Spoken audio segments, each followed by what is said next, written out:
Okay, sa pagpapatuloy at sir, ano mensahe mo? Last na message po para sa ating mga kababayan.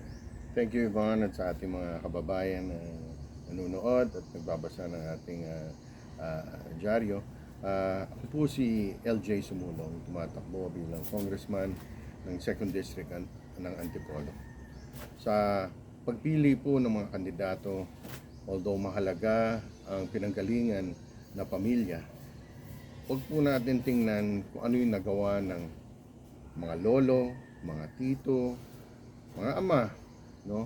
Tingnan natin kung ano yung nagawa mismo ng kandidato. Tingnan natin kung ano yung kanyang advokasya, kung sinasabi lang ba niya yon o may nagawa na siya dyan.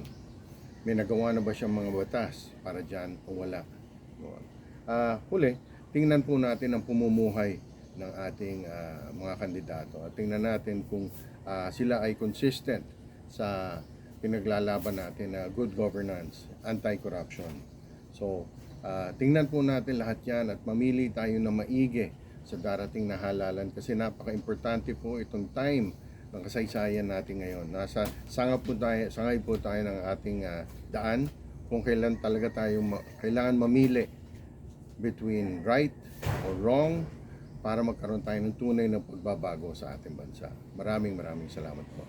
Okay, maraming salamat po sa ating butihing congressman Earl at si Sir LJ Sumulong, no?